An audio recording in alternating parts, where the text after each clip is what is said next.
Attention port control. This is Lucky Break requesting emergency landing. We have a damaged stabilizer and need immediate docking permission.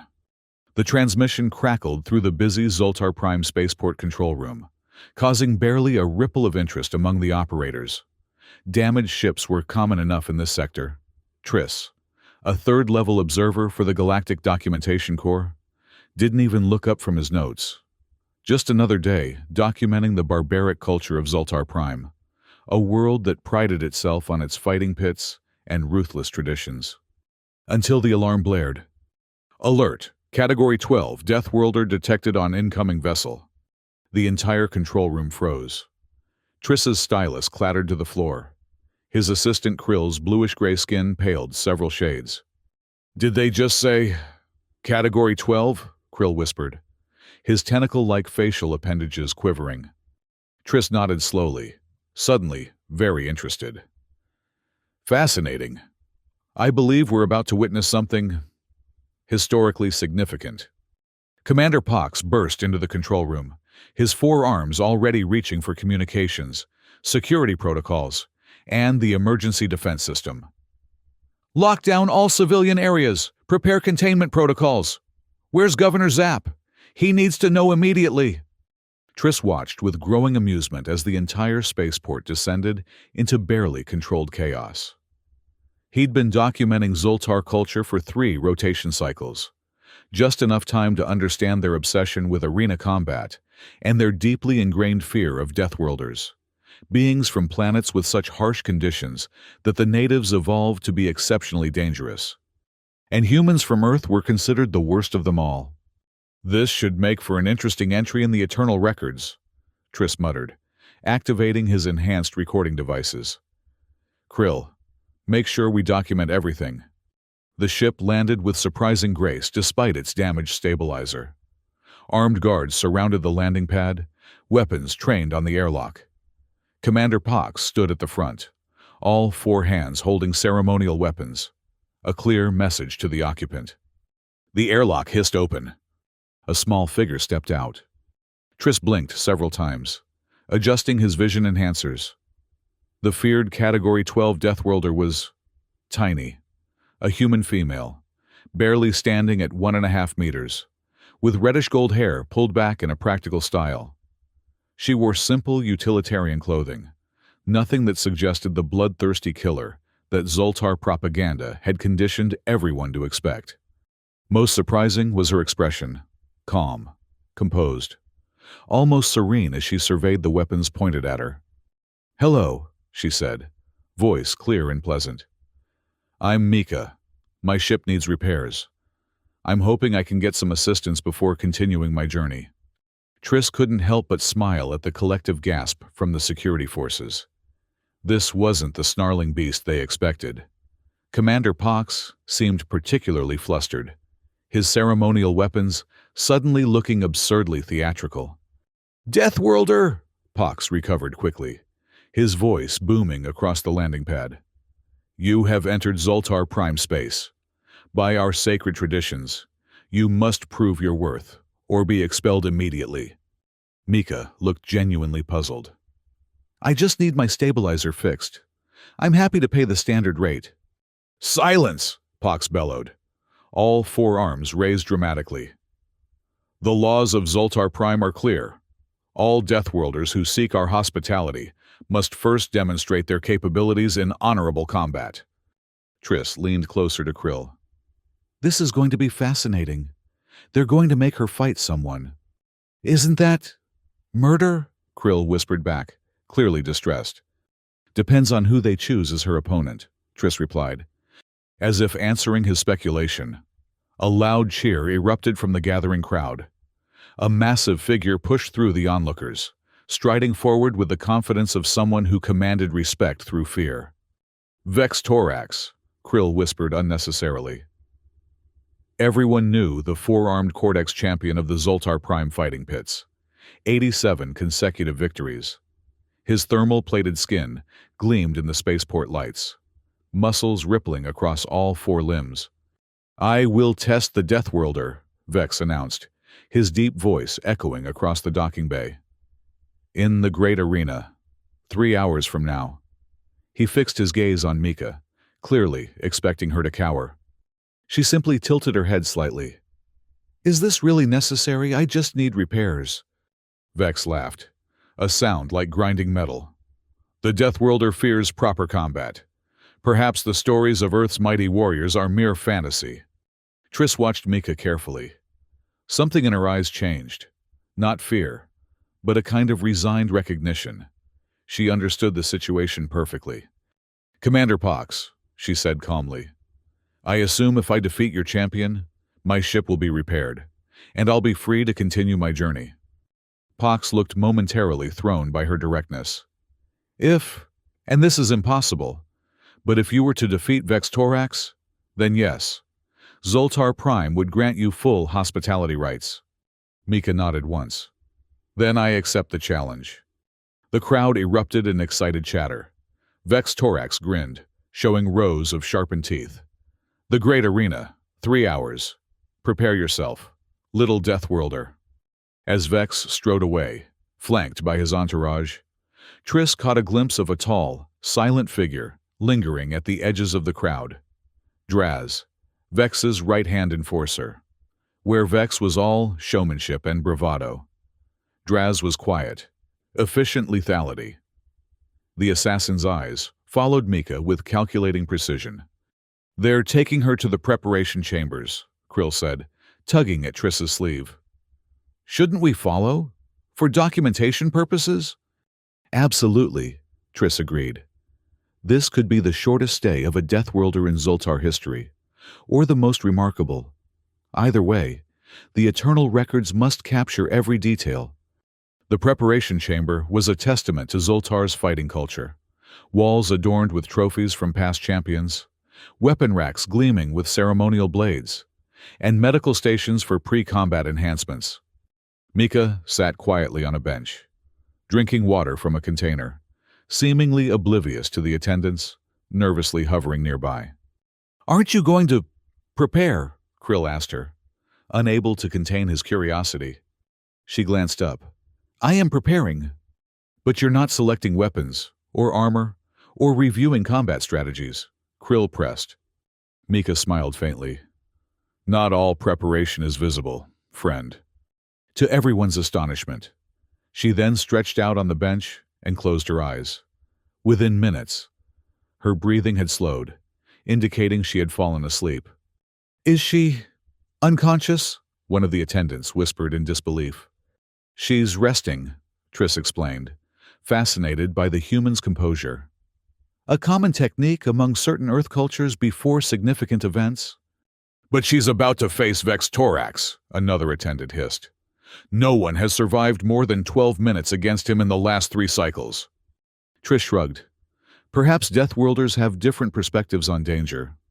The great arena of Zoltar Prime lived up to its name, carved from the native red stone, rising in concentric circles to accommodate nearly 50,000 spectators.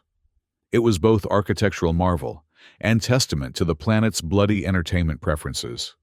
Every seat was filled for this unprecedented event, a human Deathworlder facing their undefeated champion. Governor Zapp himself presided from the ornate central box, flanked by Commander Pox and various dignitaries. Triss had secured an excellent observation position, recording devices capturing every angle of the approaching spectacle. Look at Vex's entrance, Krill murmured, gesturing toward the champion's approach. Vex Torax was resplendent in ceremonial combat armor that protected vital areas, while leaving his 4 powerful arms unencumbered. He carried his signature weapon, a serrated blade longer than most beings were tall, and waved it dramatically as he circled the arena, whipping the crowd into a frenzy. Zoltar Prime, he bellowed. Today I defend our honor against the Deathworlder menace. The crowd roared its approval. Vex continued his circuit, building the anticipation masterfully. When Mika entered from the opposite gate, the contrast couldn't have been more striking. She wore only the basic protective gear provided to all combatants, light body armor that left her limbs free. She carried no weapons. Her face remained impassive as she walked to the center of the arena and simply stopped. She stood perfectly still, arms relaxed at her sides, expression neutral. The crowd's roar diminished to confused murmurs. "What is she doing?" Krill whispered. Triss adjusted his recording equipment for better clarity. "I believe the humans call it taking a stance, though it's unlike any combat stance I've documented before." Vex completed his circuit and faced Mika across the arena's central circle. For a moment, even he seemed confused by her stillness. Then his expression hardened into contempt. "Deathworlder!" he called out, voice amplified for the audience. "Is this how Earth's warriors face death? Standing like prey before the predator?" Mika didn't respond, didn't shift her position. Her eyes remained fixed on Vex with unnerving steadiness. Vex raised his blade. "Then I shall make this quick, for the glory of Zoltar Prime." He charged. What happened next occurred so rapidly that Triss had to review his recording 3 times to fully comprehend the sequence. As Vex closed the distance, blade raised for a killing strike. Mika finally moved. A single, precise sidestep. Her hand shot out, finding the exact nerve cluster at the junction of Vex's neck and shoulder, a vulnerable point in cortex physiology that few non-cortex even knew existed. A precise application of pressure. Vex Torax, 87-time undefeated champion of Zoltar Prime, collapsed face first into the arena sand, completely unconscious. Total elapsed time from charge to defeat, less than 2 seconds. The silence that followed was absolute. 50,000 spectators, frozen in disbelief. Triss found himself holding his breath, stylus suspended above his notes. Mika hadn't moved from her spot. She looked down at the unconscious champion, then toward the official judge's box. "Does this count as a victory?" she asked calmly, voice carrying in the stunned silence. "Or should I wait for him to regain consciousness?" Governor Zapp's mouth opened and closed several times before he found his voice. The combat is concluded. The Deathworlder has prevailed."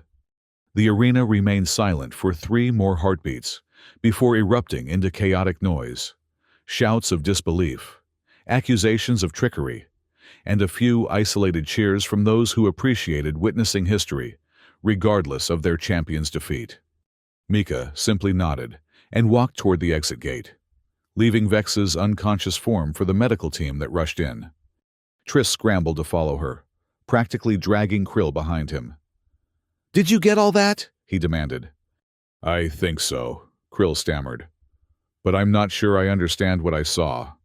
"That," Triss said with professional excitement, "was the application of what humans call judo, a martial discipline focused on using an opponent's force against them."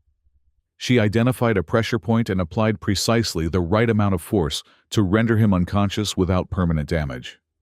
"But she's so small, and he's Vex Torax." "Size matters less than knowledge and skill," Triss explained.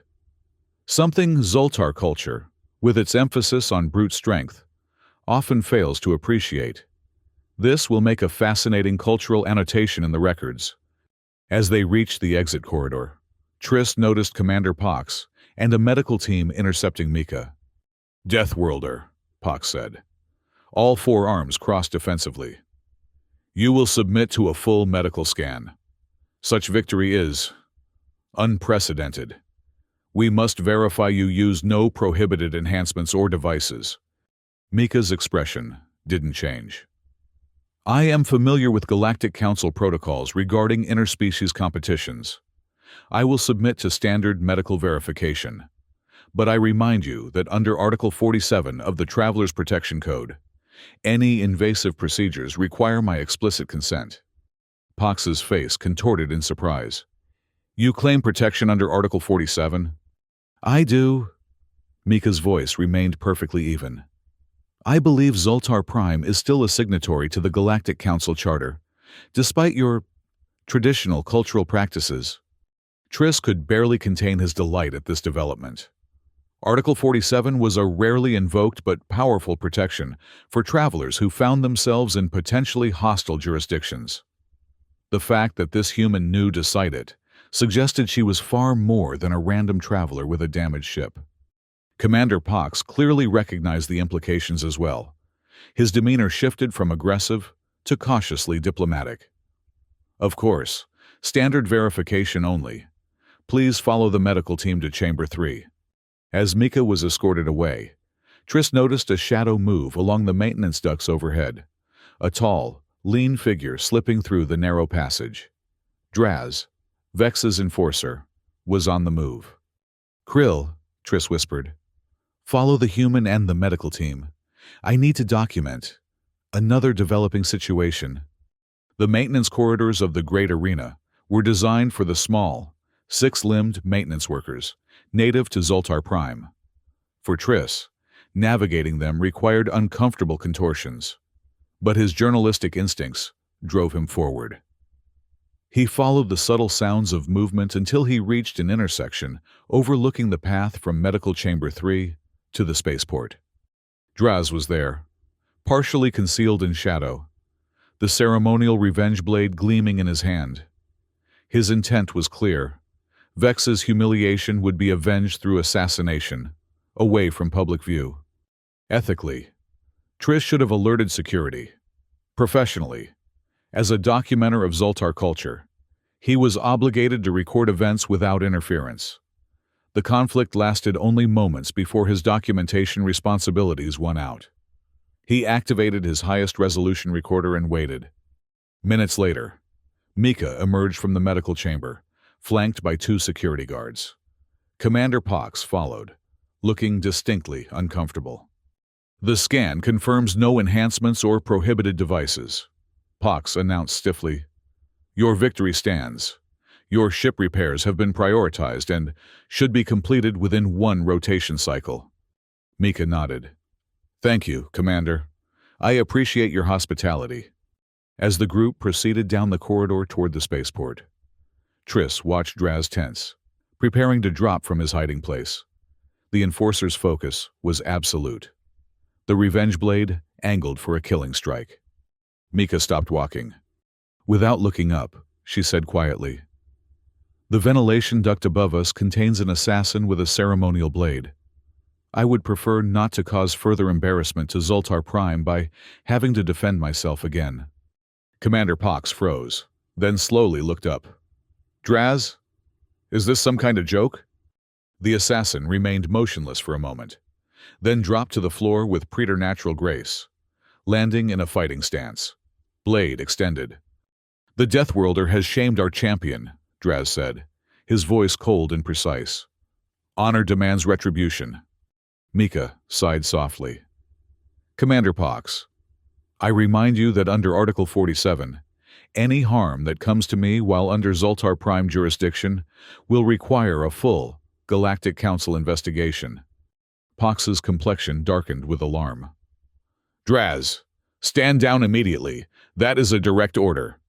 But Draz was already in motion, lunging forward with the revenge blade aimed at Mika's heart. What happened next made her arena victory seem almost leisurely by comparison. Mika's hand intercepted Draz's wrist, redirecting the blade's momentum. She stepped inside his guard, twisted, and suddenly Draz was on his knees, arm locked behind him at an angle that threatened to dislocate multiple joints. The revenge blade, now in Mika's free hand. "This," she said calmly, "is becoming tiresome." The security guards stood frozen, clearly unsure whether to intervene. Commander Pox looked like he might suffer some kind of medical emergency at any moment. "Release him, Deathworlder," came a new voice from the corridor entrance. Governor Zapp had arrived, flanked by his personal guard. "Your point is made." Mika immediately released Draz, who collapsed forward, clutching his nearly dislocated arm. She presented the revenge blade to the nearest security guard. "Handle first." "Governor," she acknowledged with a respectful nod. "I apologize for the disruption. I simply wish to repair my ship and continue my journey." Governor Zapp studied her with calculating eyes. "You are not what we expected, human." "Few things ever are, Governor." Zapp gestured to his guards. Take Draz into custody for violating the sacred rules of combat. The arena decides winners and losers, not assassins in corridors. He turned to Mika. Your ship will be ready by morning. Zoltar Prime apologizes for this misunderstanding of our traditions. Mika inclined her head slightly. Accepted. Cultural differences can be challenging to navigate. As the governor and his entourage departed, taking the subdued Draz with them, Triss emerged from his observation point, unable to contain his journalistic excitement. That was remarkable, he exclaimed. Your knowledge of both combat techniques and galactic law is extraordinary for a random traveler. Mika's eyes assessed him briefly. Observer Triss of the Galactic Documentation Corps. I wondered when you would introduce yourself properly. Triss blinked in surprise. You know who I am. Your recording devices aren't as discreet as you might think, she replied with the faintest hint of amusement. And the Corps' uniform hasn't changed in 300 years. Krill appeared, breathless, from rushing to catch up. What did I miss? Is everyone all right? Another attempted combat, another swift conclusion, Triss summarized. The human continues to defy expectations. I simply want to repair my ship and leave, Mika said. Though I must admit, Zoltar Prime has provided more material for your documentation than I anticipated. Why did you even land here? Krill asked. Everyone knows Zoltar Prime is hostile to outsiders, especially Deathworlders. My stabilizer damage was genuine, Mika explained. Zoltar Prime was the nearest port. I calculated the risks and determined them acceptable. Triss studied her with growing fascination. You knew about their combat traditions. You came prepared with knowledge of Cortex physiology and Article 47 protections. This wasn't just a random emergency landing, was it? Mika's expression remained neutral, but something flickered in her eyes. Observer Triss, I believe your mandate is to document, not speculate. The human has a point, Krill muttered. We should escort her to her ship, for protection. For documentation, Triss corrected, though he agreed with the sentiment. The Lucky Break sat in the repair bay, technicians working diligently on the damaged stabilizer. It was a modest vessel, designed for efficiency rather than comfort, typical of independent human travelers. Nothing about it suggested anything special. They're nearly finished, Mika observed. Your spaceport personnel work quickly when properly motivated. Fear of interstellar diplomatic incidents tends to have that effect, Triss noted dryly. As they watched the repairs, Commander Pox approached once more, this time alone and with a distinctly different demeanor. Human, he said, his voice lowered. Before you depart, I would like to offer you a proposition. Mika raised an eyebrow but said nothing. Your combat skills are exceptional. There would be substantial compensation available if you were to consider remaining on Zoltar Prime as a featured combatant in our arena. Your defeat of Vex Torax has created unprecedented interest. You would be treated with all appropriate respect, of course. Triss could hardly believe what he was hearing. A Deathworlder, invited to become a celebrated champion? Zoltar traditions were being rewritten before his eyes. Mika studied the commander thoughtfully. Thank you for the offer, Commander Pox. However, I must decline. My journey has other purposes. Pox looked disappointed, but not surprised. As you wish. Your ship will be ready for departure at the start of the next rotation cycle. He hesitated, then added, You have changed perceptions today, human. Not everyone is displeased by this. After Pox departed, Triss couldn't contain his curiosity any longer. What other purposes? Who are you really, Mika from Earth? She turned to him with that same serene expression. Just a traveler with a destination, observer Triss. Though perhaps you should consider why a Category 12 Deathworlder might choose to make an emergency landing on a world known for its hostility, demonstrate her capabilities in the most public venue possible, and invoke Galactic Council protections that most travelers aren't even aware exist. Triss's mind raced through the implications. You wanted to be seen, to be documented, to create an official record of human capabilities that would be entered into the eternal records. Mika smiled for the first time, a genuine expression that transformed her face. The Galactic Council meets in 3 cycles to discuss several pending applications, including Earth's petition for a revised classification and expanded travel rights. Evidence from neutral observers like yourself could prove persuasive. You used us, Krill sputtered. All of Zoltar Prime as a demonstration. I repaired my ship, Mika corrected gently. Everything else was Zoltar Prime's choice. I simply responded according to my training and knowledge. The morning arrival of the next rotation cycle found the Lucky Break fully repaired and ready for departure. A small crowd had gathered to witness the Deathworlder's exit. Some curious, some still hostile. Many simply wanting to see the human who had defeated their champion with a single touch. Triss and Krill were there officially, documenting the conclusion of this remarkable cultural incident. Triss had already transmitted his preliminary report to the Galactic Documentation Corps headquarters, knowing it would create quite a stir among his colleagues. Mika approached her ship, then paused to face them. Thank you for your documentation services. Observer Triss. The eternal records will be more accurate for your diligence. It was my privilege, Triss replied sincerely. Though I cannot help but wonder what happens next for humans in galactic society.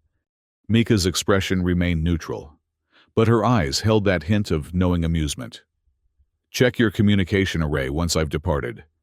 You'll find coordinates for the human embassy on Riel 6, should you wish to continue your cultural observations. Human embassy? Krill squeaked. But Earth doesn't have official recognition yet. Unofficially official, Mika clarified. Pending the Council's decision. She turned to board her ship, then looked back. Perhaps Zoltar Prime might consider checking their facts before forcing travelers into combat situations in the future. It would save everyone considerable time. The Lucky Break departed with the same unexpected grace with which it had arrived, despite its recent repairs. Triss watched it until it disappeared from view, already composing in his mind the detailed report he would file. Do you think she was really just a random traveler who happened to know exactly how to handle everything that happened? Krill asked skeptically. Triss laughed. About as random as a solar eclipse. No, my friend. I suspect Mika is part of something larger. Perhaps a human diplomatic initiative designed to demonstrate their species' capabilities without the aggressive displays everyone expects from Deathworlders. By defeating our greatest champion in combat, that's their idea of non-aggressive?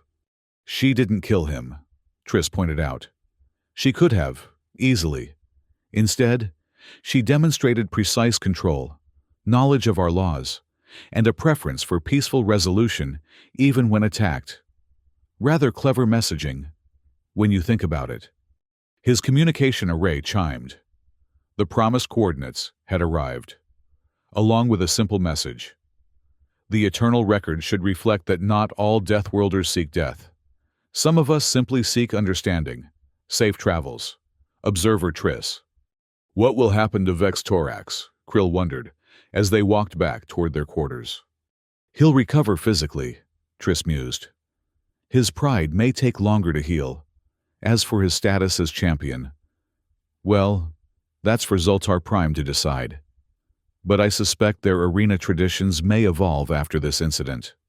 In the medical facility, Vex Torax was indeed recovering, though his mood was darker than the depths of space. Beside his recovery pod, Draz sat in enforced restraints, his attempted assassination having earned him confinement, pending a judicial review. She made fools of us, Vex growled, his voice still hoarse from the precise nerve strike that had dropped him. Of all Zoltar Prime, she was not what we expected, Draz replied carefully. Perhaps our expectations were flawed. Vex glared at his enforcer. You suggest we were wrong about Deathworlders? I suggest we were wrong about this particular Deathworlder, Draz clarified. And perhaps others like her. In the governmental complex, Governor Zapp faced a communication screen displaying several displeased Galactic Council representatives. This incident will be noted in the upcoming classification hearings, the Rigelian counselor stated severely. Forcing protected travelers into combat situations violates at least 3 interstellar protocols. Zoltar Prime traditions date back millennia, Zapp protested weakly. Our cultural practices cannot supersede galactic law, interrupted the Arcturian representative. Particularly when the traveler in question invoked Article 47 protections. We expect full cooperation with the investigation. After the transmission ended, Zapp slumped in his ceremonial chair. Commander Pox stood awkwardly nearby. This could affect our standing with the Council, Zapp muttered. All because of one human female. One very well-prepared human female, Pox corrected. I've reviewed the records of her arrival more carefully. Her damaged stabilizer appears to have been precisely compromised, enough to justify an emergency landing, but not enough to endanger her vessel. Zapp's eyes narrowed. You suggest this was deliberate? I suggest nothing, Governor. I merely observe the facts. As the political implications rippled through Zoltar Prime, Triss completed his official documentation and prepared for his own departure. The incident would be recorded in the eternal records. The human Deathworlder who came in peace was forced into combat and responded with minimal force and maximum effect. A lesson in assumptions, cultural understanding, and the quiet power of preparation over brute strength. Far from Zoltar Prime, the Lucky Break slipped into hyperspace, its mission complete. Seated at the controls, Mika activated a secure communication channel. Embassy Riel 6. This is Diplomatic Observer Mika reporting mission successful. Cultural demonstration completed as planned. The Galactic Documentation Corps has recorded the incident for submission to the Council. Excellent work, Observer, came the reply. Any complications? Mika thought briefly of Vex Torax's unconscious form, of Draz's attempted revenge, of the shifting political winds she had set in motion on Zoltar Prime. Nothing I couldn't handle, she replied with a small smile. Just another day, demonstrating that Deathworlders aren't what everyone thinks we are. As her ship accelerated toward its next destination, Mika reflected on the irony. Worlds like Zoltar Prime feared humans for their supposed violence and aggression, never understanding that humans' greatest strength wasn't their capacity for combat, but their adaptability, their knowledge, and their understanding of when force was necessary and when it wasn't. The Council would receive their demonstration. Perceptions would begin to shift, and somewhere in the eternal records, the story of the Deathworlder girl who stood still in the arena, then dropped the Apex champion with a single move, would endure as testimony to the true nature of humanity among the stars.